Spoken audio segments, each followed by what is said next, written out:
כן, אז אנחנו מתחילים היום את הפגישה Learn Yiddish and Yiddish Literature Online, מספר 123. התאריך היום? 8 בנובמבר.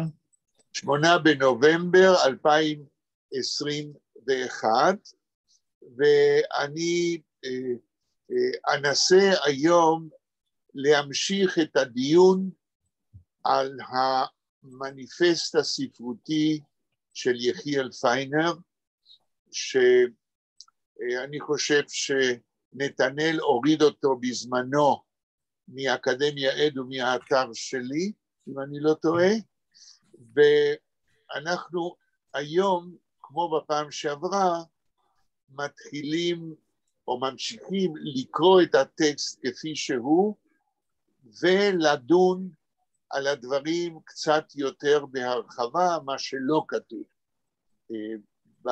בטקסט הזה. עכשיו אני רוצה, לפני שאנחנו מתחילים בעניין עצמו, לשאול את נתנאל, אולי נציג את נתנאל בפניכם. נתנאל, אולי תגיד מי אתה, כדי שבלה ויאיר ואנה שתצטרף עוד מעט, אנה בטח תצטרף, כן. כן, ידעו עם מי יש לנו עסק. בבקשה. קוראים לי נתנאל עזרפיק, אני גר במודיעין. אני בשנה האחרונה הייתי תלמיד בישיבת מחניים, שזה ישיבת הסדר בחוג הליברלי יותר בציונות הדתית. אני קראתי כמה טקסטים של פרופסור שיינטוך, וגם עוד של חוקרים מסביב, בעיקר סביב קצטניק, בגלל שאני כותב עליו ביאור כזה, כמו שיש ביאורים על גמרא, בגלל שאני חושב שהוא אדם, הוא מאוד מאוד הושפע מכל הטקסטים הקבליים והמדרשיים והחסידיים שבאו לפניו, אז אני חושב שזה יכול להיות מאוד מאוד נחמד אם יהיה ביאור כזה שמפתח יותר כל מיני מדרשים כשהוא כיוון אליהם ועדיין לא עולו על הכתב. אני דיברתי עם פרופסור שיינטוך שאני רציתי להזמין אותו ליום עיון שהישיבה מארגנת. בסוף זה לא הסתדר בגלל העניין של הזום, אבל אני לפחות זכיתי להיות בשיעור. זהו, אין לי עוד הרבה מה להגיד על עצמי. אז קודם כל, גם מה שאמרת... אנה נכנסת. כן, שלום אנה. רגע, עוד לא. כן, אז עד שאנה תיכנס, מה שאמרת עכשיו, גם בזה יש חידוש, שמעתי כמה דברים שלא ידעתי. שלום אנה. שלום לכולם. שלום. הדבר הראשון, נתנאל, זה שאתה אומר שאתה רוצה לכתוב ביאור, אם אני הבנתי, לכתבי קצטניק? לאחד האחרון, לצופן, כי הוא רווי יותר בדברים שכאלה. יפה. אז בשבילי זה היה חידוש גדול, ואני חושב שאם אתה באמת עושה את זה ותעשה את זה, בזה אתה תגרום לחידוש גדול בעיסוק בקצטניק. ולמה חידוש גדול? מכיוון שרוב חוקרי קצטניק לא, לדעתי, עד כמה שאני מכיר אותם, לא מכירים מספיק את המקורות היהודיים שהוא שוחה בהם. ולכן, ברגע שאתה תכתוב דבר כזה, זה יהיה תוספת מאוד חשובה להבנת קצטניק והמקורות שלו. אז בשבילי זה חידוש גדול, מה שאמרת. עכשיו, האם הבנתי נכון, אמרת שבשנה האחרונה היית תלמיד בישיבת ההסדר, אבל אתה ממשיך, נכון? כן, אני ממשיך, ובמרץ אני אתגייס להפסקה קצרה ארוכה של 1.5 שנה. כן, 1.5 שנה, בזמן הגיוס שלך אין לך זמן לעסוק בזה, נכון? כנראה שלא, לא בזה וגם לא בשיעור, וזאת תהיה הפסקה כן, מהכל אבל כנראה. יש לך אולי זמן להמשיך ולקרוא אותו. כן, כאילו קראתי אותם כבר, אבל כן. מה קראת של קצה? אני שואל אותך, מכיוון שאנחנו היום עוסקים בו, אז זה יעזור לי לכוון את הדברים. מה קראת ממנו? בתיכון אני קראתי 5 ספרים שלו, כאילו את כולם חוץ מהצופן עצמו. רגע אחד, בתיכון, באיזה תיכון למדת? בישיבה התיכונית לפיד במודיעין. ושם לימדו את קצטניק? לא, לא, קראתי אותו לבד. זהו. זאת אומרת, כי עד כמה שאני יודע, לצערי לפחות, בחינוך התיכוני גם בכל הזרמים לא עוסקים בו. כן. אז זה הכל יוזמה שלך. בסדר. קראת 5 ספרים. יופי, חוץ מהצופן. טוב. שאותו אני קורא לאט, כי כן. זה כמו יופי. תנ"ך. אז לפחות היום אתה במקום הנכון, מכיוון שאנחנו נעסוק בקצטניק. ואתה גם תקבל, אני לא זוכר אם אמרתי בנוכחותך, אתה תקבל את התמלול של פגישה 115, איפה שאנחנו הקדשנו את הפגישה לזכר 20 שנה לפטירתו, וניסינו לסכם את התרומה שיש בהכרת קצטניק לחקר השואה בכלל. ואתה ביחד עם כל אנשי הזום תקבל את זה במחשב אחרי שכבר גמרנו לתמלל בשבוע שעבר. טוב, רק לידיעתך, אנה מצטרפת אלינו מפולין. זאת אומרת, היא לא פה, אלא היא בפולין. כן, אני זוכר. ונתנאל אנה מנסה היום לראות עד כמה שהוא יוכל לזרום איתנו בעניינים של יידיש. ויש לי עוד שאלה קטנה לנתנאל, שהיא גם תאיר לכולנו איזה תועלת יש ביוטיוב לדברים המוקלטים שלנו. אני מבין שאתה ראית את השיעור הראשון והשני. נכון. האם זה עזר לך להבין יותר מה זה הדבר הזה שנקרא אורתוגרפיה, כתיב ביידיש? אורתוגרפיה, אני פחות יודע מה זה, אבל כתיב ביידיש ועוד איך כן. אורתוגרפיה זה כתיב, כן. אז כן, זה מאוד מאוד עזר, אני יודע לכתוב, אני לא מספיק מעורה בזה בשביל, ואין לי מספיק ניסיון כדי לכתוב כל דבר שאני שומע, ואני מקווה שגם אני אוכל לשמוע טוב, נגיד, בשיעורים עצמם היה קצת קשה לי להקשיב, אבל בגדול כן, ואני מאמין שעם הזמן זה ישתפר. כן, תראה, בדרך כלל, זאת אומרת, כל יתר משתתפי הזום יודעים את זה יפה, אבל הסביבה שלך אולי לא יודעת, זה לא רק הסביבה שלך, אלא במדינת ישראל בכלל, פה בארץ לא יודעים שיידיש היא שפה עם כללים של כתיב, יש לנו, איך אומרים, דקדוק, כן?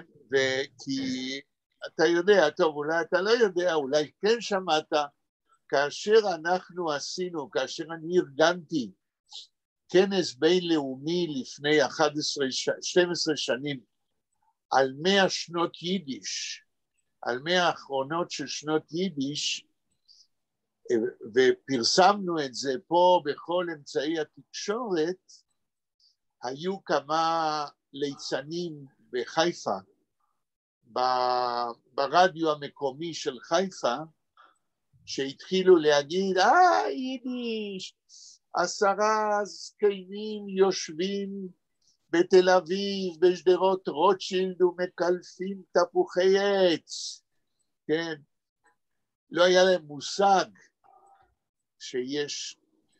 שיש כתיב ושיש כללים, בדרך כלל זה מה שיודעים בארץ בדרך כלל.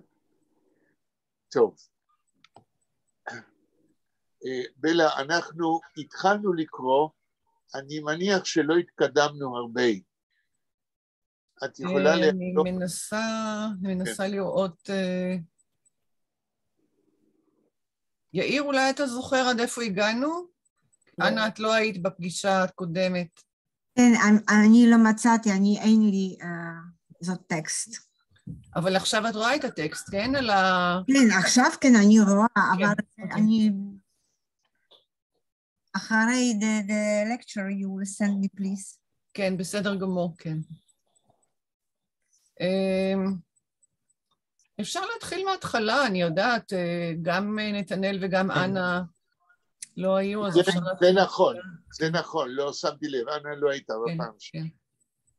טוב, אז נתנאל, אפשר לכבד אותך במפטיר, ושתקרא זה בעברית. בשמחה. בתולדות ספרות יידיש במאה ה-20, כמעט ולא קיים דיון מקיף ומעמיק שעניינו ספרות יידיש מודרנית, שפורסמה על ידי סופרי יידיש מהמחנה הדתי. פרט לאונתולוגיה... תקרא קצת, בבקשה, קצת יותר לאט. אוקיי. שנוכל לקלוט. כן. סליחה. פרט לאונתולוגיה שפרסם משה פן... אנתולוגיה זה אוסף של טקסטים. כן. פרט לאנתולוגיה שפרסם משה פרגר, משה פרגר, בשנת 1955, בשם אנתולוגיה, כן? תנסה את השם ביידיש, כן. אנתולוגיה von religiöse Lieder und der Zeilungen, כן. Der Zeilungen, Schaffungen von Schreiber umgekommen in die Jahren von jüdischen Churben in Europa. 40 שנה... התרגום של הכותרת היא אנתולוגיה של יצירות, של שירים וסיפורים של סופרים שנספו בשואה.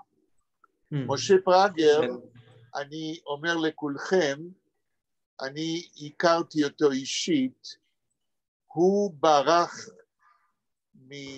מוורשה ביחד עם הרבי, אני מנסה להיזכר, עם הרבי מה הייתה החסידות הכי גדולה בוורשה, מי זוכר? גם אני, הרבי מגור. הוא ברח ביחד עם הרבי מגור והגיע לארץ. הוא היה חסיד גור. ופה בארץ הוא היה עיתונאי מאוד פורה ופרסם לא מעט ספרים, ביניהם ספרים על איך נקרא לזה, על ההתנגדות הרוחנית של חסידי גור בגטו ורשה, והמיוחד בספר שלו, הוא כתב על חסידי גור בגטו ורשה, שלא גילחו את הזקן שלהם במשך כל תקופת הנאצים. הרי יהודים, כדי שהנאצים לא יתעללו בהם, מיד עם הכיבוש הנאצי גילחו זקנים כדי שלא יזהו אותם. חסידי גור היו שלא גילחו וחיו במחתרת. ועל הקבוצה הזאת, משה פרגר כתב ספר שלם. מה את אומרת, אנה?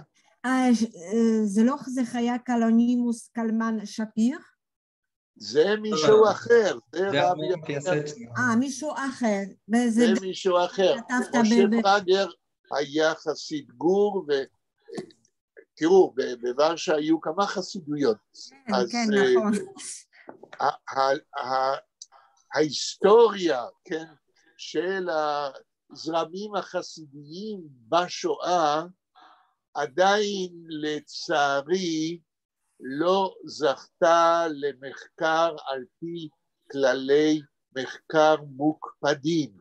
בכל זאת, במשך השנים היה ניסיון בחוגים של החסידות, החוגים השונים, היה ניסיון בארץ לפרסם כתב עת שמוקדש להיסטוריה של החוגים החסידיים בשואה. מי שהיה עורך של כתב העת הזה, שמו היה יהושע אייפשיץ.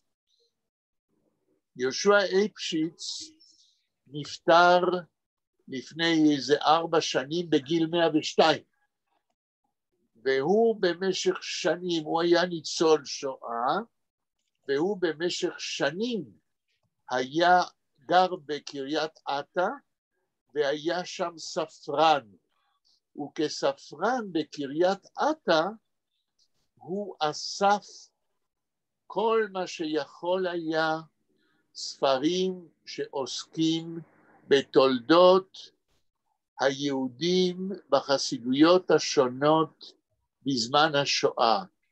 הוא כתב, עד כמה שאני זוכר, 7 כרכים על המגזר הזה של יהודים בזמן השואה.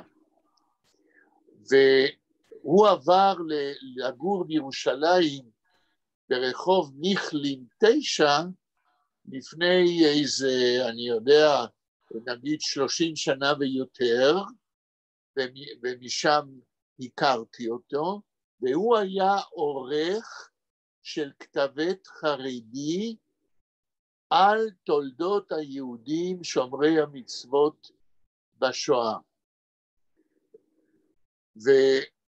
ובתפקיד כזה זכיתי בפעם הראשונה שהוא ידפיס מאמרים שלי בכתב העת הזה, שכרגע ברח לי השם כפי שאתה מרגישים, כן?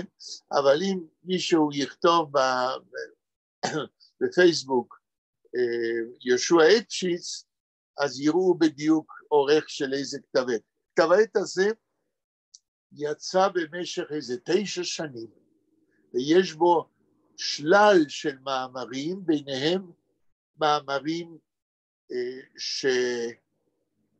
שמעניינים ותורמים לתולדות תרבות היהודים בשואה. כמובן שהגישה לתולדות יהודים, חסידים, בזמן השואה, הגישה המתודולוגית, השיטה שונה במקצת מהשיטה שאנחנו משתמשים באוניברסיטאות. יש לא מעט ממה שאנחנו מכנים שפחי כן?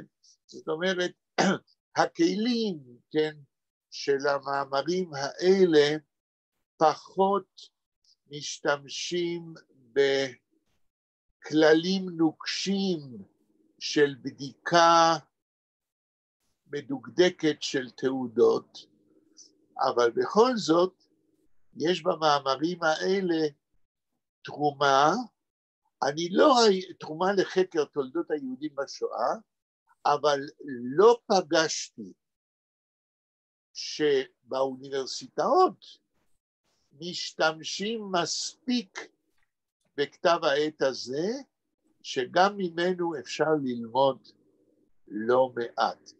יהושע, איך מאייתים את שם המשפחה שלו? אייפשיץ זה א' י' י' ב' ש' א' י' י' ב' ב' ש' י' צדיק. אוקיי. את מסתכלת?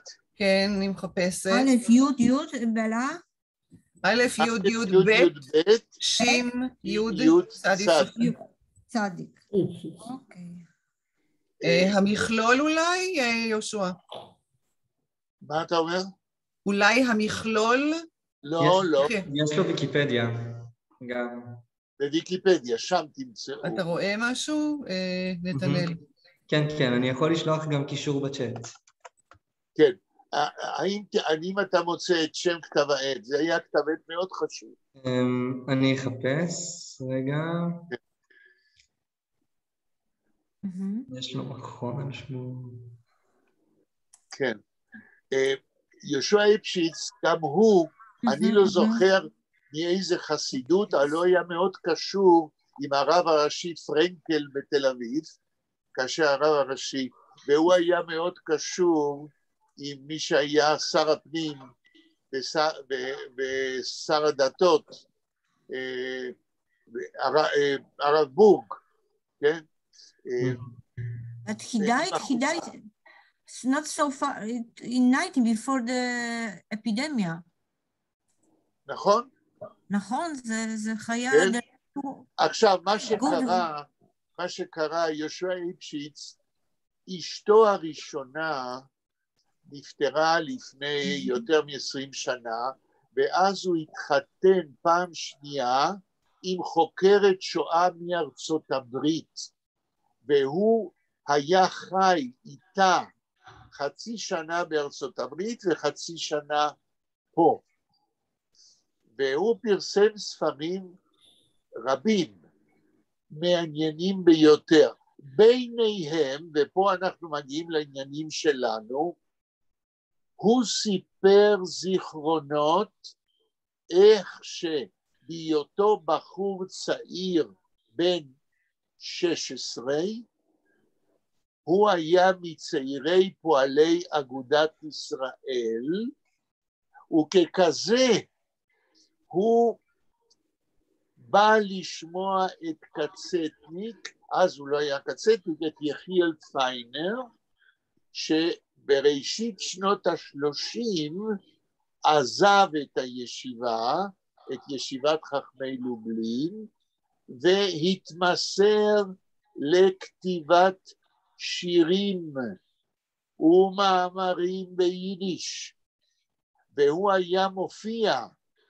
יחיאל פיינר, היה מופיע בפני צעירי פועלי אגודת ישראל בלודג' בהקראת שירים שלו ביידיש.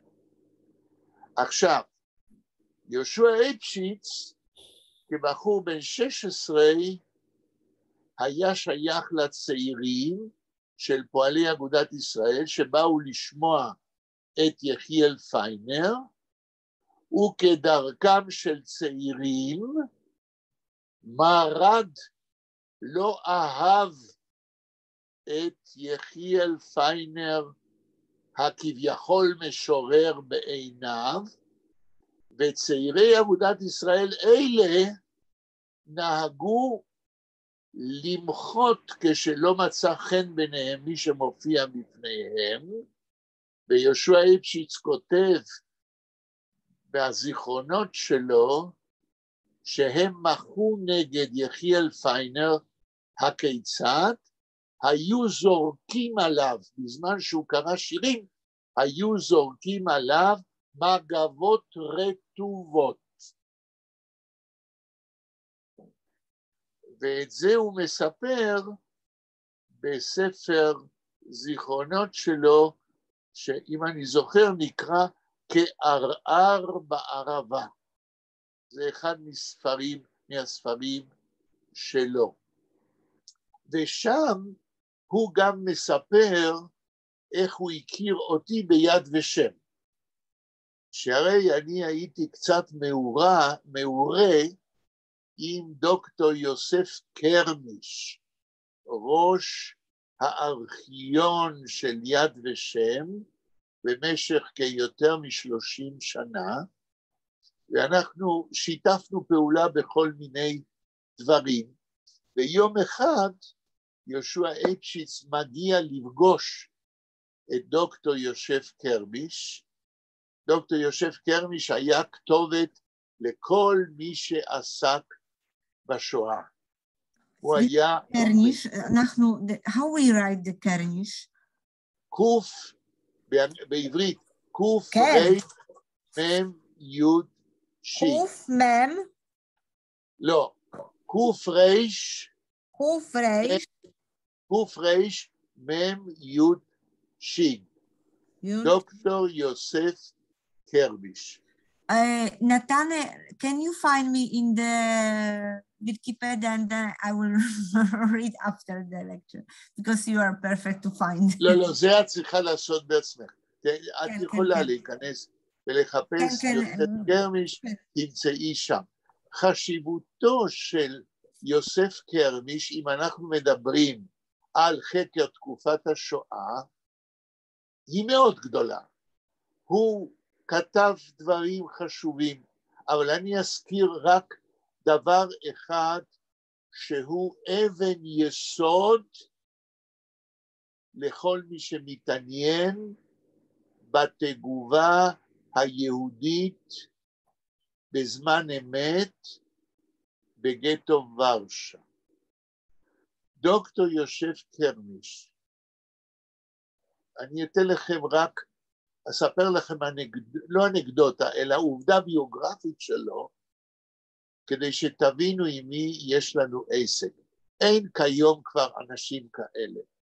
דוקטור יוסף קרמיש, שלא נהג באוטו, אשתו נהגה, אשתו הייתה מביאה אותו ליד ושם בבוקר מוקדם, והייתה באה לחפש אותו, להביא אותו הביתה, אחרי הצהריים מאוחר. במשך עשרות בשנים, כמנהל הארכיון של יד ושם, דוקטור יוסף קרמיש היה יושב ביד ושם יום, הייתי אומר 10 שעות ביום.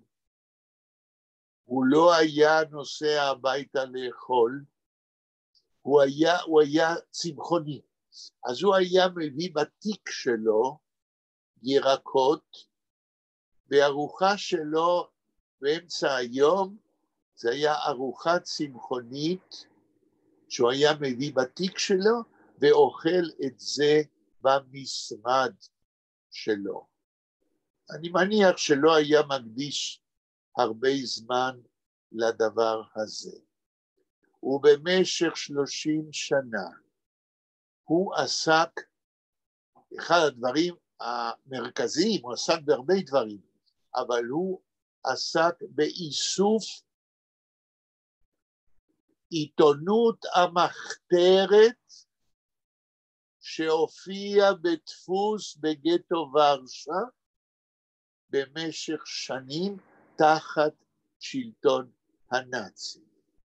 דוקטור יוסף קרמיש פרסם כעורך של העיתונות הזאת המקורית מן הגטו 6 כרכים.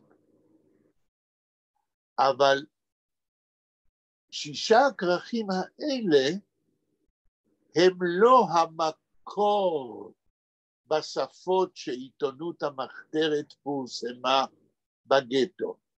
בגטו המחתרות פרסמו ביידיש, בפולנית ובעברית. כן, אני מצאתי. דוקטור יוסף קרמיש דאג לתרגם את עיתונות המחתרת, את כל הגיליונות האלה, מיידיש, מפולנית, ועברית לא היה צריך לתרגם, וב6 הכרכים האלה יש לנו כל עיתונות המחתרת ב3 השפות האלה בתרגום לעברית. היא עבדתי עם רינגנבלום ארכיבום. מה את שואלת? תגידי עוד פעם. היא עבדתי גם עם ארכיבום רינגנבלום בוורשה. בלה, תהיי טולמצ'ר, תתרגמי את אנה. אם הבנת את השאלה של אנה. הבנתי את השאלה של אנה. אנה שואלת אם הוא עבד בארכיון רינגנבלום. רינגנבלום. עונג שבת. אם יוסף קרמיש עבד בארכיון? because I am just writing, but he was the גם בארכיבום, אבל זה כמו הארכיבום דרינגנבלום, או חייד אחר ארכיב. טוב, אם אני מבין את השאלה שלך עד הסוף, יוסף קרמיש ביד ושם, כן, עשה עוד מבצע חשוב ביותר לחקר תקופת השואה. הוא פרסם, הוא עשה את זה בהתנדבות, הוא פרסם אוסף של מאמרים מתוך ארכיון רינגלבלום בתרגום לאנגלית. דוקטור יוסף קרמיש... הבנתי. זהו. אז זה דבר אחד. חוץ מזה, שהוא היה מומחה גדול לתוכן של כל החלקים של ארכיון רינגלבלום, של החלקים שהתגלו, וביד ושם הוא אסף אותם, והוא גם כתב מאמרים. הוא היה אחד המומחים הגדולים לחקר השואה, הוא נפטר בגיל 98, אבל,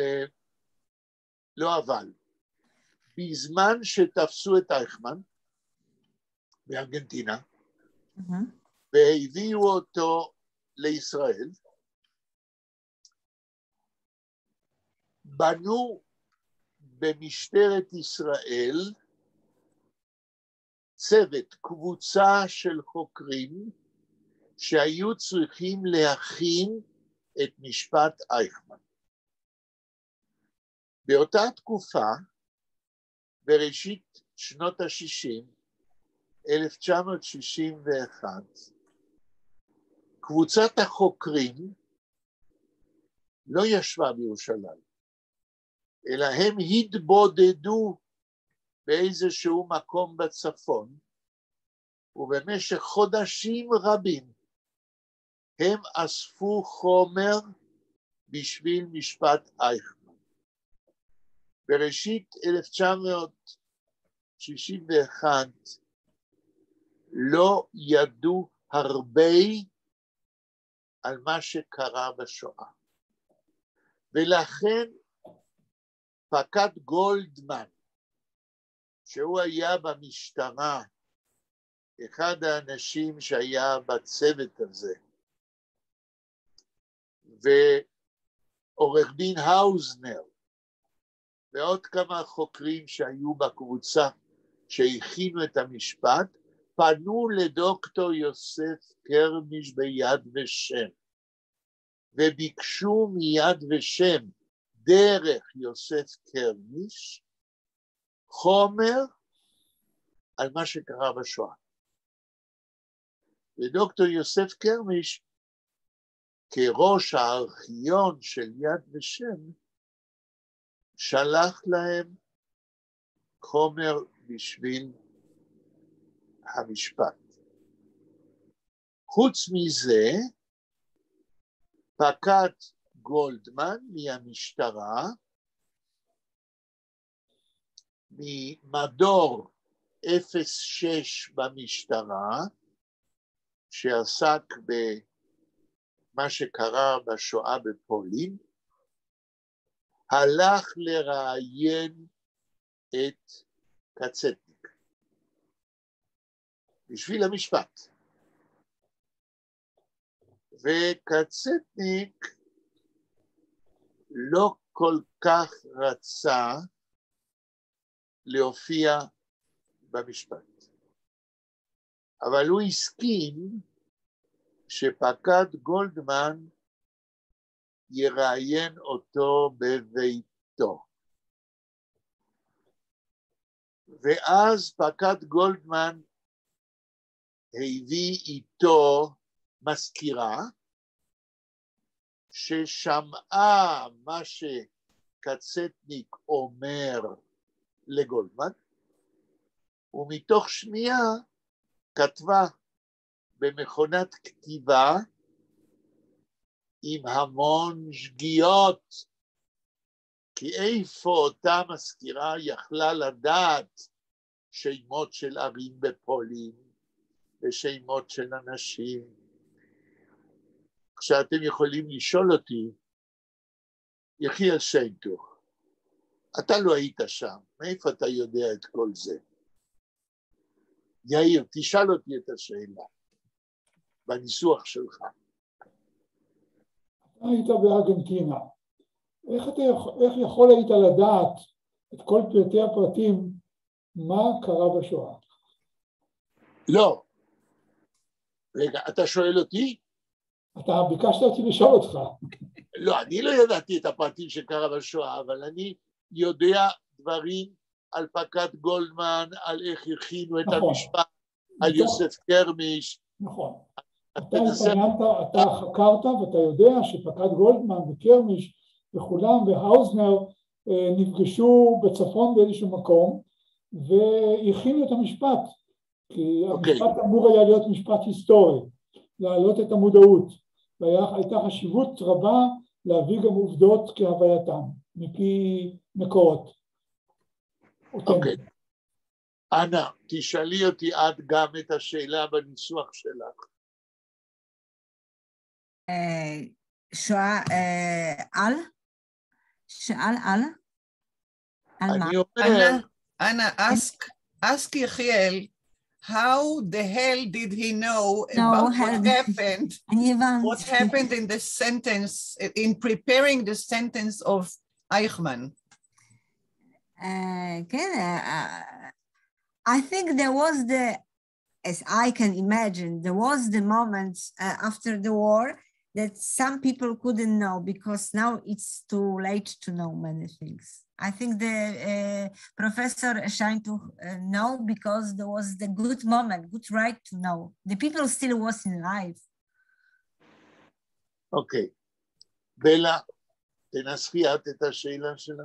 יחיאל, איך אתה, ילד בארגנטינה, ידעת, לא ילד, נער, ידעת איך מכינים את משפט אייכמן? למה ילד בארגנטינה? הייתי כבר בארץ. כבר היית בארץ, אוקיי. בוודאי, הרי אני הייתי בגיל של נתנאל, הייתי בן 19, ועליתי ארצה ב-1960. כן. אוקיי. אז? מה שאני שואלת זה, בארגנטינה הייתה תהודה לכל המשפט וההכנות של המשפט? אני שואלת. זה כבר שאלה אחרת. לא, אבל זה קשור לשאלה שלך. כן, זה קשור לשאלה שביקשת שנשאל אותך. אוקיי. אז אני אנסה לענות כדי לא לסטות מקו הרצאת הדברים, לקדם את הקו, אז אנחנו לא עוסקים עכשיו בארגנטינה. בזמנו, סיפרתי לכם משהו על ארגנטינה? איך תפסו את אייכמן? לא סיפרת, אבל זה היה די מתוקשר, די התפרסם. אוקיי. בארגנטינה לא ידעו. לא רק שלא ידעו, אלא שכל הסיפור איך תפסו את אייכמן בארגנטינה, אמנם הופיע במשך השנים בכל מיני מאמרים, גם בארץ בעיקר, בעיתונות העברית, אבל מעולם במאמרים האלה לא סיפרו באמת איפה החזיקו את אייכמן לפני שהביאו אותו לארץ, ואיך ארגנו את תפיסתו. אני יכול להגיד לכם שעד היום מוטף שלא לספר את זה. למה? מכיוון שאולי אפילו עד היום, אני הרגשתי את זה על בשרי, ב-1993, כאשר ביחד עם טובה זוגתי שתחיה, אחרי כ-30 שנה נסענו לביקור בארגנטינה, שמשם אנחנו באים. ובקרב המשפחה המורחבת העזתי לשאול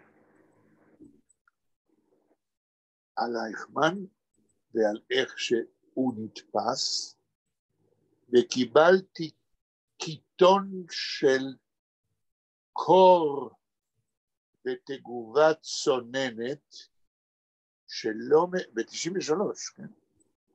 הרבה אחרי משפט אייכמן, שלא מדברים על זה בארגנטינה, כי בקרב הקהילה היהודית, שכנראה הייתה מעורבת בתפיסתו,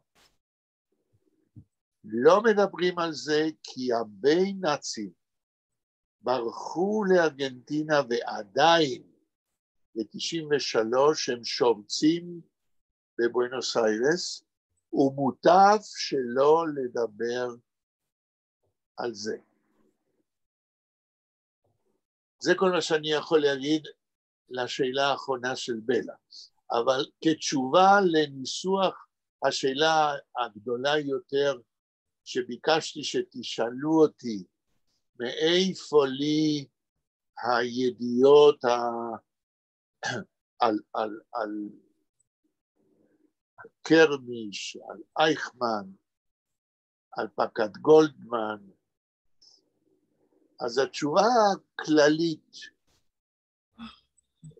הידיעות האלה אצלי מצטרפות לתמונה קוהרנטית, מכיוון שלצורך כתיבת הדוקטורט שלי, על מה שקרה ליהודים בגטאות ובמחנות, היה לי עניין רב כל חיי לדעת מפי אנשים שהיו קרובים לחקר תולדות תרבות היהודים בשואה.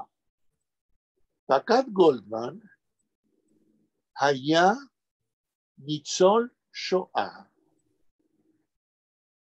שקיבל מכות רצח מהנאצים,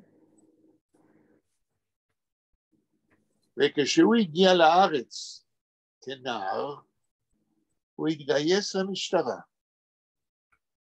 והיה שוטר חוקר במדור 06 של משטרת ישראל, שעסק ביהודי פולין.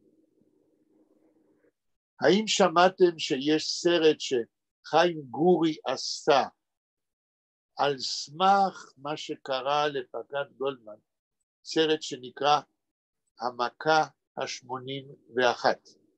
כן. יאיר, שמעת על סרט כזה? כשאתה אומר לי את זה אני נזכר, אבל כשאתה אומר עכשיו אני נזכר, אבל אני... אוקיי. אנה, שמעת על סרט כזה, המכה ה-81? לא, שום דבר. אוקיי, אז אני אגיד רק בקיצור. פקד גולדמן קיבל 80 מלקות, נדמה לי שזה היה באושוויץ. כאשר פקד גולדמן הגיע לארץ והתגייס למשטרה, ברגע שהוא הגיע כנער ניצול שואה, הוא ניסה לספר לאנשים בארץ ואף אחד לא רצה להאמין לו. וזו הייתה המכה ה-81. וזו הייתה המכה ה-81. את הסרט הזה חייבים לראות כדי להבין עד כמה במדינת ישראל לא היה להם מושג מה קרה עם יהודי מזרח אירופה.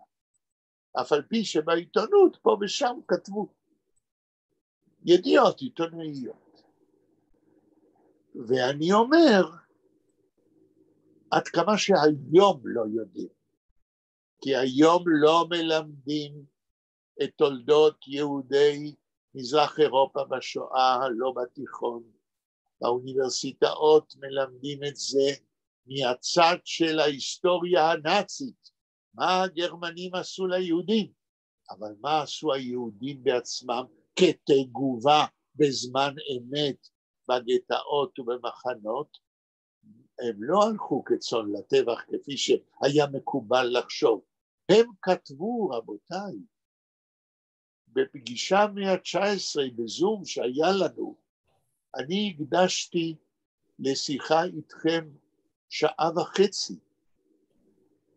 על הספרות שנכתבה ביידיש ובעברית בגטאות ובמחנות על פי כתבי יד שניצלו משם.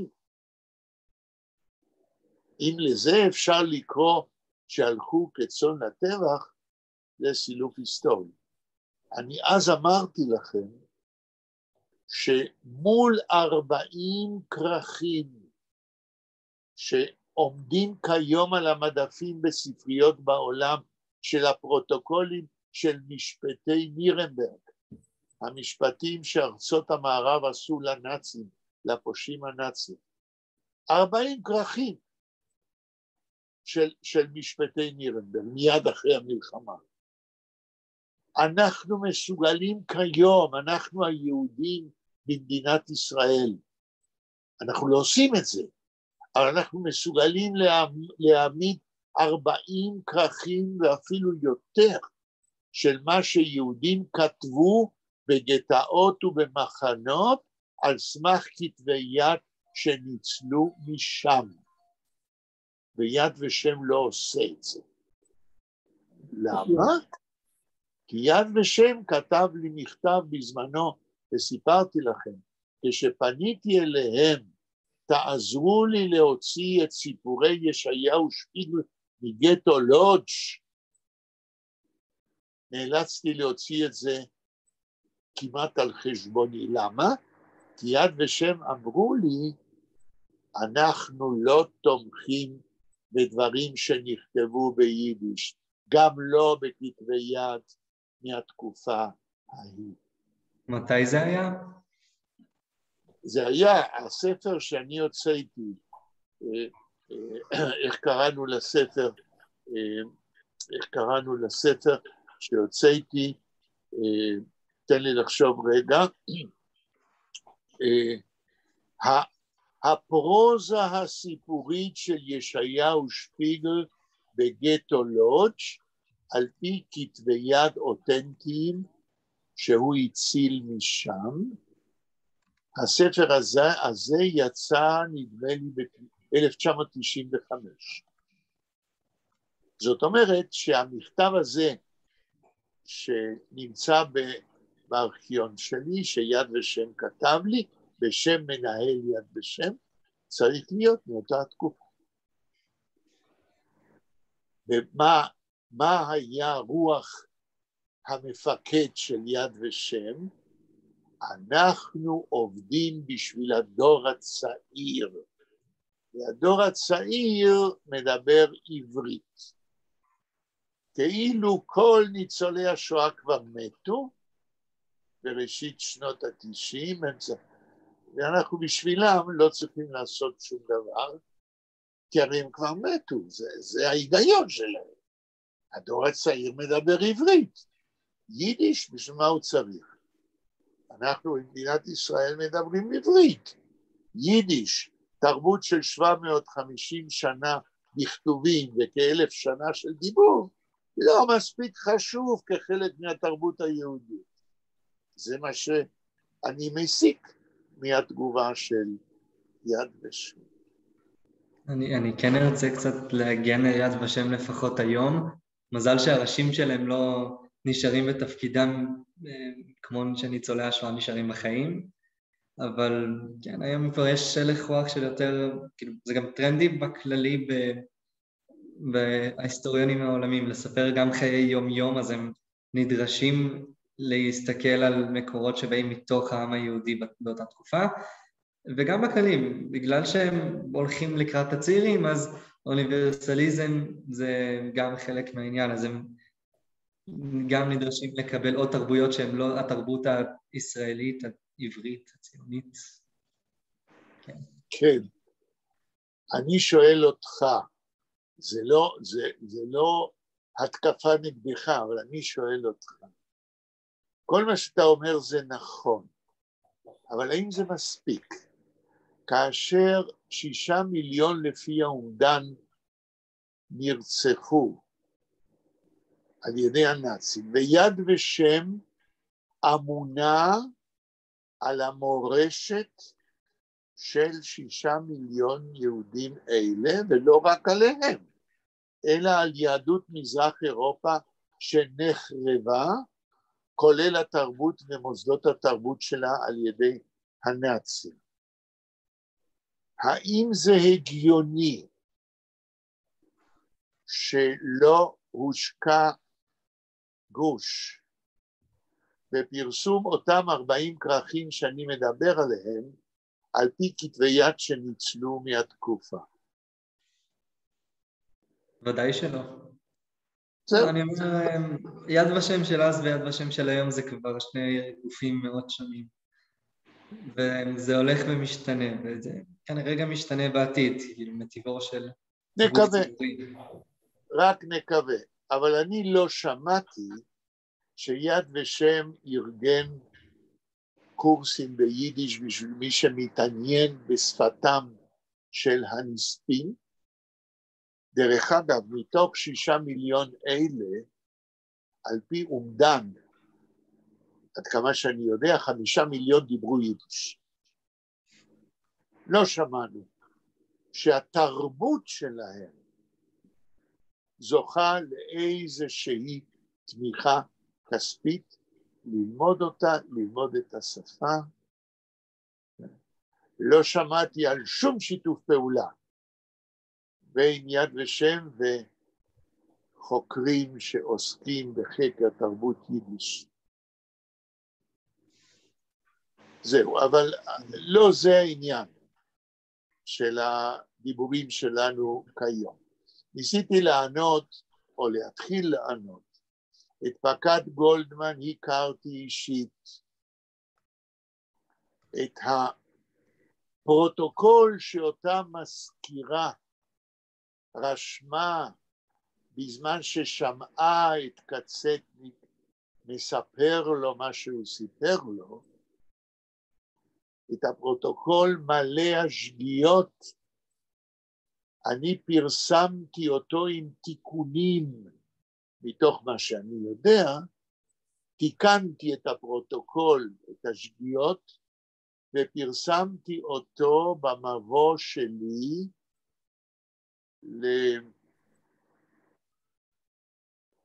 לאחד הספרים שלי על קצטניק. מה סיפר קצטניק לפקד גולדמן, ולמה אני חושב שהעדות של קצטניק לגולדמן חשובה ביותר, אף על פי שלמרות שהעדות נאמרה ונגבתה בשביל משפט אייכמן, במשפט אייכמן היא לא הוזכרה ולו במילה אחת. אף על פי שביקשו מקצטניק להעיד במשפט. על פי אחת החוקרות של תקופת השואה, קצטניק לא רצה להעיד, ולא רצה על אף בקשתו של אמרתי פרוקורור, על אף בקשתו של התובע שיבוא ויעיד, בהתחלה הוא לא רצה. בסוף הוא התרצה. אבל כולנו יודעים שבפחות מ3 דקות הוא ניסה להעיד, אבל עוצמת הטראומה של עדות כזאת הביאה אותו להתעלף ולא הספיק הרבה מה להגיד. ואף על פי כן לא השתמשו, היה להם, לא השתמשו בעדות שלו הכתובה המסודרת במשפט. אני כתבתי לעוזר של התובע, כתבתי לו מכתב ושאלתי למה לא השתמשתם בעדות של קצטניק הכתובה. לא קיבלתי תשובה למכתב שלי. מאיפה יש לי? מאיפה היה לי? אני אומר מבחינה משפטית, עדות צריכה להיאמר בקול. עדות כתובה מבחינה משפטית לא מתקבלת. אם רצו לעשות משפט הוגן ונתנו לו גם עורך דין, הסרבציוס ההוא, רצו לנהל משפט כמו שמנהלים משפט, אז כנראה שלא ניתן היה להשתמש בעדות כתובה. יאיר, הנה יש לנו תשובה לתמיהה שלי, ואתה כנראה מאוד צודק. אבל אני רציתי לדעת מהי העדות הזאת. נכון. אחת האסיסטנטיות שלי, כי אף אחד לא פרסם אותה בשום מקום, אחת האסיסטנטיות שלי, אני צריך פעם לשחזר ולשאול אותה, אבל אם אני לא טועה, אני חושב שהיא עשתה כמה צעדים לא רשמיים כדי להגיע ביד ושם לאותה עדות. וברגע שקיבלתי את הטקסט, תיקנתי את השגיאות ופרסמתי את זה בספר שלי, באחד הספרים שלי על קצטניק. ולמה העדות הזאת חשובה? טוב, בספר שלי אני מנתח אותה בפרוטרוט, אני עכשיו אגיד רק דברים כלליים. אין ספק שהעדות הזאת של קצטניק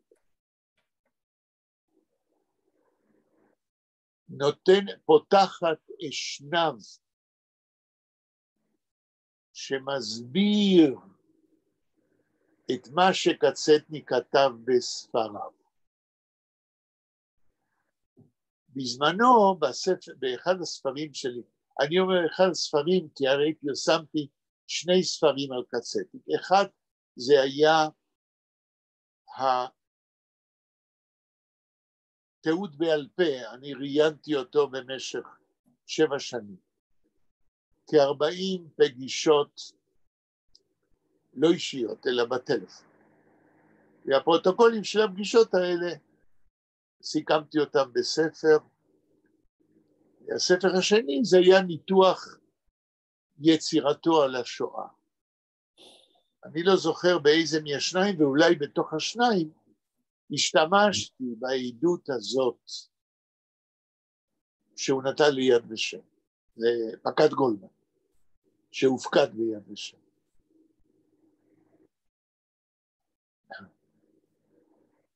והחשיבות של העדות הזאת היא בזה שהיא עזרה לי, ביחד עם תעודות אחרות, להבין את הכתבים של קצטניק על השואה. ולמה זה עזר לי? כי בספר הגדול שלי על כתבי קצטניק על השואה, אני ערכתי השוואה בין מה שכתוב בעדות, בין הדברים שהוא מספר בעדות, שלו כניצול שואה, על מה שהוא חווה וראה בשואה, לבין מה שהוא כתב בספרים שלו. והגעתי למסקנה שיש תואם, התאמה, בין מה שהוא אומר בעדות לבין מה שהוא מספר בספרים, רק שבספרים שלו הוא מרחיב, אבל הגרעין של האירועים הוא אותו גרעין. ותקצר היריעה עכשיו להיכנס לפרטים ואין צורך. אני גם קבעתי על פי ההשוואה הזאת, שבתוך איזה, אני כבר לא זוכר, אני סיווקתי את העדות לפקד גולדמן, נדמה לי באיזה 16 סעיפים או יותר. רוב הסעיפים בעדות לפקד גולדמן זה תיאור של מאורעות בשואה שאחר כך קצטניק ירחיב בספרים שלו. מספר קטן מאוד של סעיפים, 2-3, מוקדשים למה שקרה איתו עצמו עם קצטניק. אם זה נכון מה שאני קובע, זאת אומרת שקצטניק במקום לדבר על עצמו כפי שרוב העדויות במשפט אייכמן אמורות להיות, לא עברתי על כולם, אבל העדים העידו כל אחד על מה שעבר עליו. קצטניק העיד על מה שעבר על יהודי מזרח אירופה. הייתה לו כנראה מודעות של היסטוריון. הוא כתב את הספרים שלו והעיד מה שהעיד לדעתי בפני פקד גולדמן, לא כדי לתנות את הצרות האישיות שלו, אלא כדי לתת תמונה כוללת עד כמה שאפשר של מה שהוא חווה בשואה, מבחינת מה פירוש מה שהנאצים עשו ליהודים, כיצד הם עשו את זה ואיפה. כבר באחת הפגישות שלו אני הדגשתי שהרומן שלו סלמנדרה בנוי פרקים, 12 פרקים, שכל פרק מוקדש למעשה לשלב אחר ומתקדם יותר של השמדה המונית על ידי הנאצים. זה רומן מחושב שמנסה לתת תמונה קוהרנטית בנויה היטב של תהליך ההשמדה הנאצית של יהודי מזרח אירופה. וזוהי הסיבה, לדעתי, שאת עיר הולדתו, ששם הוא ראה מה שהוא ראה, בגטו, הוא לא קורא בשם האמיתי. בזמנו אמרתי לכם שברומן סלמנדרה כל הערים ההיסטוריות מקבלות את שמם. רק עיר הולדתו, סוסנוביץ', הוא לא מזכיר את השם הזה ולו פעם אחת. והוא קורא לה, זוכרים? מטרופוליס. וכבר דיברנו למה מטרופוליס לא ניכנס. למה הוא עשה את זה? לדעתי הוא עשה את זה כדי להרחיק עדות. הרי הוא לא ראה כל מה שקרה בכל מקום. אבל הוא רצה להפוך את ההתנסות שלו בשואה כניצול שואה בסוסנוביץ'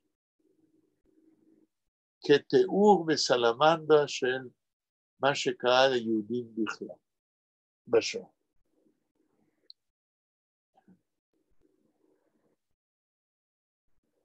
הרחקתי קצת מהקו של הדיון שלנו, וכמעט שכחתי מהו הקו המרכזי. מישהו יכול להחזיר אותי? אתם לא חייבים. שאם אני שכחתי... התחלנו לקרוא את המאמר שלך, יחיאל. שלי ושל מוניק דהן. כן, כמובן. כן.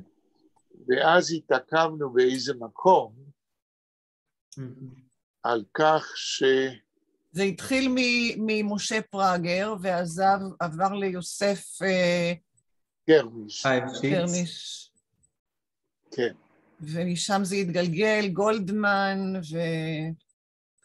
וארגנטינה. אבל הכל סביב, השתדלתי, כן, לקצטניק עצמו, כן, ליחיאל פיינר, אז אולי הדבר הכי טוב שאפשר לעשות זה לחזור ולקרוא במקום שהפסקנו. נתנאל, אולי אתה זוכר איפה הפסקנו. אני זוכר. ותקרא לאט. כן. 40 שנה לאחר מכן ניתן למצוא אזכור ראשון של תופעת הכתיבה הספרותית ביידיש במחנה האורתודוקסי בפולין אצל נתן כהן. קודם בדוקטורט שלו משנת השנה, המרכז הספרותי והעיתונאי היהודי בוורשה בין השנים 1920 עד 1942, באספקלריה של איגוד הסופרים והעיתונאים, אוניברסיטה העברית, עמוד 163 עד 166, ובהרחבה מסוימת בספרו ספר, סופר ועיתון, מרכז התרבות היהודית בוורשה, 1918 עד 1942. אוקיי, רגע, אני אוהב דיגרסיות, סליחה, אני אוהב לסטות, כדי להרחיב קצת. מי זה נתן כהן? כי הרי כל הזמן אני השמצתי במרכאות את כל מי שעוסק בשואה מחוץ לאוניברסיטה. נתן כהן, פרופסור נתן כהן, בבר אילן, באוניברסיטת בר אילן, היה תלמיד שלנו בחוג ליידיש באוניברסיטה העברית. כיום פרופסור לספרות יידיש בבר אילן, תושב ירושלים, איש שומר מצוות, שמכיר את שני צידי המתרס. למה אני אומר שני צידי המתרס? כי אתם יודעים, במדינת ישראל אנחנו חיים בחברה מפולגת, איפה ששני עולמות רוחניים לא נפגשים כמעט. פרופסור נתי כהן, שהיה תלמיד שלנו, משמש מעין גשר רצוי בין שני העולמות האלה. כי הוא מכיר מה זה מחקר אקדמי, והוא עשה את זה בהצלחה רבה, ולכן הוא קיבל בסוף פרופסורה, והוא הוכיח שהוא כיום אחד החוקרים החשובים ביותר בספרות יידיש בעולם.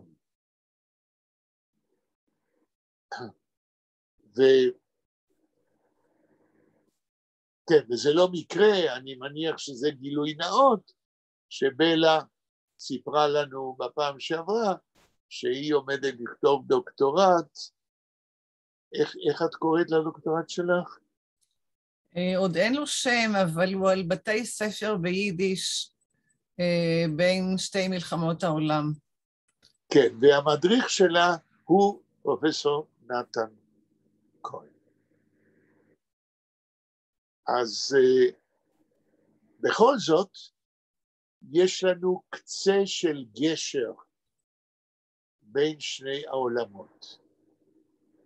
זה רצוי שבמדינת ישראל נלמד ללמוד אלה מאלה, כי בסופו של דבר, אם לא נלמד את זה,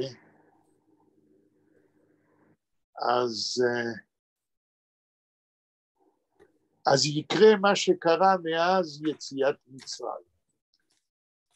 כמה יצאו ממצרים? 60 ריבו. 60 ריבו זה 60,000 אנשים. 600,000. מה? 600,000. 600,000? ריבו זה 10,000 פלוס 60, 600. נכון. עכשיו, אני לא יודע אם הוא היה היסטוריון, לא קראתי משהו קטן, נדמה לי שהיה לו חוש להיסטוריה. קמינקה היה שמו. הוא טען, קראתי את זה לפני שנים ולא זוכר אפילו איפה, שאם אותם 600,000 בהנהגתו של משה רבינו היו מקבלים כפי שקיבלו כנראה תורה מסיני והיו ממשיכים כיהודים עד היום, היינו היום מיליארדים. אז אומר קמינקה, אז מה קרה? למה אנחנו בקושי? תראו, לפני השואה היינו כ-16 מיליון יהודים לפי הסטטיסטיקה. מתוך 16 מיליון היהודים האלה, 9% היו לא אשכנזים. כיום, אחרי השואה הנאצית, לא הייתה רגנרציה, צמיחה מחודשת, שתביא אותנו למה שהיינו לפני השואה. כמה מפי הסטטיסטיקאים העם היהודי כיום, מישהו זוכר? 15 מיליון. נכון. לא הגענו אפילו למה שהיינו לפני השואה. למה? התשובה, ככה למדתי ממורי ביהדות זמננו הסטטיסטיקאי הממשלתי, פרופסור בקי, בראשית שנות ה-60, שמעתי ממנו שיעור, והוא אמר שבסוף המאה ה-19 היהודים היו בראש עולמי של ילדים לכל משפחה. היו הפוריים ביותר. לא זוכר כמה הוא אמר למשפחה. אבל בתקופה המודרנית, היהודים הם בראש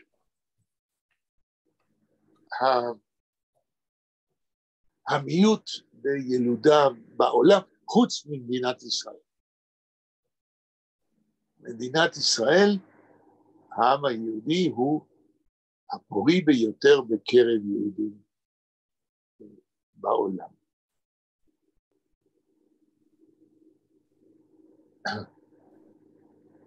אז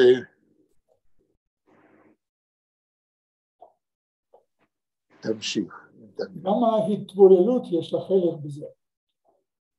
בדיוק. זאת אומרת, כאשר אותו היסטוריון אמר שהיינו מיליארדים, ולמה אנחנו לא מיליארדים? כי העובדה הלוגית הפשוטה זה שבמשך הדורות, 100,000 נפלו לצדדים וגמרו, סיימו להיות יהודים. וקומץ קטן המשיך לצעוד קדימה עם התודעה של יהדותם וליצור את תרבותם ולחזק אותה. מה קורה בימינו? מה שיאיר אומר. ההתבוללות אוכלת בכל פה, ואם אמרנו שבמדינת ישראל, נגיד תודה לאל, הפוריות היא הכי גדולה בקרב היהודים, עדיין לא אמרנו שבמדינת ישראל אין התבוללות פנימית. תתפסו, כמו שאני אוהב להגיד, 10 יהודים ברחובות תל אביב, ותשאלו אותם מי זה החזון איש. מקסימום יגידו לכם רחוב בבני ברק. אז התבוללות היא לא רק בחוץ לארץ. ואם התבוללות זה גורם רציני להתמעטות העם ותרבותו, צריך לשאול את השאלה כמה חמורה ההתבוללות הפנימית, או במילים אחרות, כמה חמורה העובדה שדורות צעירים בימינו לא מכירים את תרבותם לדורותיה. לא ניכנס לזה, אבל התשובה היא די חמורה. והעיסוק שלנו היום בקצטניק, במקום מסוים, מנסה לצלצל בפעמונים. לא מלמדים אותו? הוא חשוב להכרת תגובת השואה? אין ספק. מי שגומר תיכון אין לו מושג, אלא אם כן כמו נתנאל ביוזמה אישית קורא את כתביו, חמור ביותר. באוניברסיטאות, במידה כבר חוקרים משהו הקשור אליו, לא כל כך מתעמקים במקורות היהדות שהוא מסתמך עליהם, אוי ואבוי. עת צרה ליעקב. כמה זמן יש לנו, בלה? 10 דקות. אז בוא תנסה נתנאל לקדם אותנו קצת, אבל תקרא לאט שנוכל לקרוא. אין בעיה. היקפה של ספרות היידיש מפרי עיתם של סופרים אורתודוקסים בין שתי מלחמות העולם רחבה ביותר, והגיע הזמן להרחיב את האיסוף והדיון במקורותיה. מבחינת זאת, אחת המקורות שלא נחקרו דיים לצורך איסוף היצירה ביידיש של סופרים יראי שמיים, היא העיתונות ביידיש שפורסמה בין שתי מלחמות העולם, אשר כשלעצמה המחקר לגביה טרם החל להתפתח מלוא היריעה. ביבליוגרפיה מקיפה ראשונה על פרסומי העיתונות ביידיש בפולין בין שתי מלחמות העולם, פורסמה אף היא מאוחר יחסית בשנת 1986, בשם רשימת יומונים וכתבי העת ביידיש שפורסמו בפולין בין שתי מלחמות העולם. רגע, סליחה. על זה אני רק רוצה להגיד, על הביבליוגרפיה הזאת, של כל העיתונים ביידיש שפורסמו בפולין, אני מדבר רק בפולין פה, בשתי מלחמות העולם.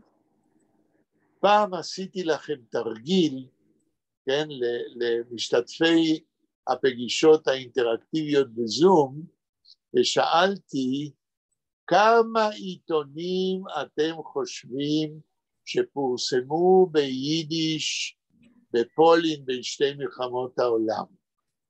מכיוון שנתנאל אז לא היה, תרשה לי נתנאל לשאול אותך, תעשה ניחוש, כמה עיתונים ביידיש הופיעו בין 1918 ל-1939 בפולין?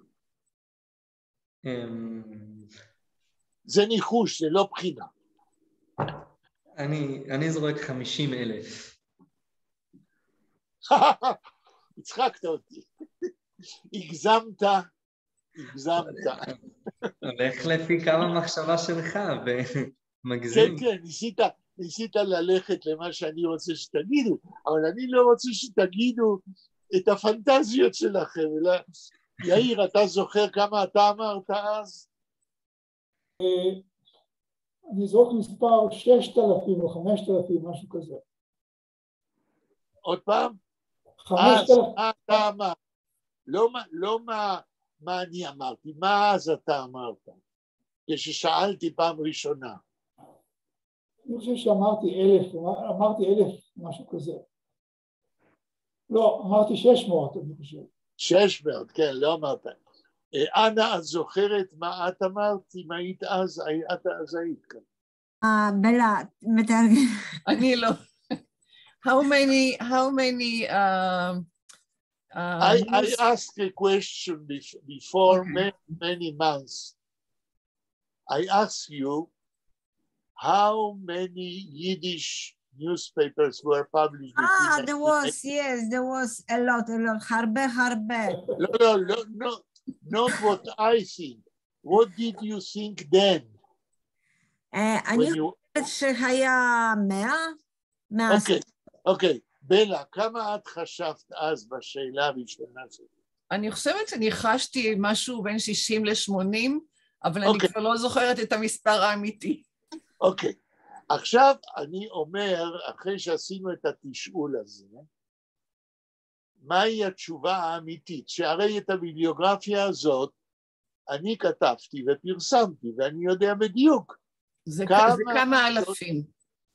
1,700 עיתונים, יומונים וכתבי עת ביידיש. 1,700 בפולין בין שתי מלחמות העולם, שהופיעו ב-90 ערים ועיירות, 90 ערים ועיירות בפולין. זה אוצר בלום. אף אחד לא חקר אותו. אף אחד לא יודע את זה. גם The Feminist זה היה newspaper, the special for the women. היה כל מיני דברים. כן, אבל זה לא חיה נורמלי, לפני מלחמה שיש The Feminism. בסדר, אני... אבל זה חיה... The whole phenomenon, לא רק על נקודה כזאת או אחרת. נכון, גם עניינים, אבל נתנאל הצליח להצחיק אותי עם 50,000. לא, כי הוא ענה, לא לפי מה שרצה שיהיה ברוח מה שאני מצפה. אבל אני שואל אותך שאלה עוד פעם, כמה חשבת או כמה אתה חושב שהיית, אם לא היית יודע את התשובה הסופית, כמה חברים שלך, אם היית שואל אותם, היו אומרים, אם היינו שואלים אותם, כמה עיתונים ביידיש הופיעו בין 1918 ל-1939 בפולין? שאלה היפותטית, אבל כן. אני כן חושב שהם היו עונים כמה אלפים, בגלל שזה 20 שנה במקום שהם חושבים שהיה בו המון המון המון המון יהודים, לא יודעת את המספר כנראה, אבל הם יחשבו שיש בו הרבה, והם גם מגזים, אבל... יש לי בקשה, אם יצא לך, תשאל אותם את השאלה הזאת, אל תגיד להם את התשובה, תשאל אותם את השאלה, כמה עיתונים הם חושבים שהופיעו ביידיש? כן. יחיל, החבר'ה האלה יפתחו את הוויקיפדיה, ימצאו לך תשובה צ'יק צ'ק. הם לא ימצאו, למה? אני לא בטוח שבוויקיפדיה יש. זה לא זה ויקיפדיה, אין לי call the name because I found in the Zich the special name because the Wikipedia just they put it some, but the Zich have all the names, everything. לא. בלה, אני לא מפחד, שיחפשו בוויקיפדיה, הם לא ימצאו. טוב, כמה דקות נשארו? נשארו לנו... 3 דקות. אוקיי, אז האם יש שאלות קומנטרים, הערות, לפני שנסיים להתחיל, צריך להגיד. טוב, אז אני אשאל את השאלה. שאלה שלי. למה לעזאזל, אם יש לנו שעה וחצי, לא התקדמנו אפילו פסקה אחת בקריאת המאמר? כי אנחנו מחכים לשלמה.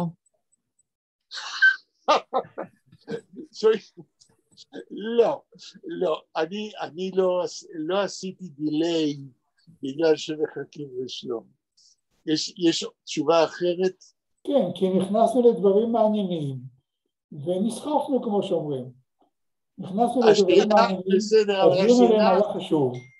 כן, אבל השאלה האם נסחפנו הצידה מהנושא העיקרי שאמור היה להיות כצטניק היום. לא, אני חושב שלא, אנחנו... תודה, זאת אומרת, אני ניצלתי משתגידו עליי, מה שבלה אומרת שאני עושה דיליי כי מחכים לשלמה, זה נכון. זה היה בצחוק, יחן. אני יודע, לכן צחקתי, אבל אני מקווה שבפעם הבאה, שלמה ודאי עוד לא יתאושש, הרי הניתוח השני היה רק לפני שבוע, אז אנחנו ננסה להמשיך לקרוא. עכשיו אני חייב להגיד שלנתנאל יש קול רדיופוני שעוזר מאוד בקריאת המאמר, אבל זה לא אומר שהוא חייב לבוא גם ביום חמישי. נכון בלה שביום חמישי אנחנו נפגשים? כן. אוקיי, אז הוא לא חייב, כי הוא הגיע היום כדי לבדוק. אנחנו עושים כל מיני דברים, אז אני מציע לו קצת סבלנות. יכול להיות שבסוף הוא יגיד, כשקוראים טקסטים ביידיש, אני בקושי מוצא את עצמי, אבל אני יכול להעיד, שמה שנתתי לך לקרוא את הכותרת של האנתולוגיה ביידיש, בשביל פעם ראשונה שאתה קורא ביידיש, על פי הכללים שלמדת בשיעור הראשון והשני, זה בהחלט לא רע. אני חושב שאתה לומד מהר, ואני לא אומר את זה כדי לעודד אותך, אלא קובע. נו, הישיב ובוכר, לא ציפינו לפחות. מה את אומרת בלה? הישיב ובוכר, לא ציפינו לפחות. לא ציפינו לפחות. ואת זה אני גם יודע איך כותבים, טוב, כותבים את זה כמו שכותבים בעברית, זה כל כך פשוט. נכון, זה פשוט, אבל אתה תופתע לדעת שלקרוא נכון ביידיש זה אחד הדברים הקשים שעליהם אני עמל כל חיי, כי מי שקורא ביידיש נכון יבין, אבל מי שקורא מילה לא נכונה לעולם לא יבין מה הוא קורא. תודה רבה לכם. תודה רבה פרופסור. תודה רבה להתראות. 5:45 כדי לקשקש ונתחיל רשמית בשם.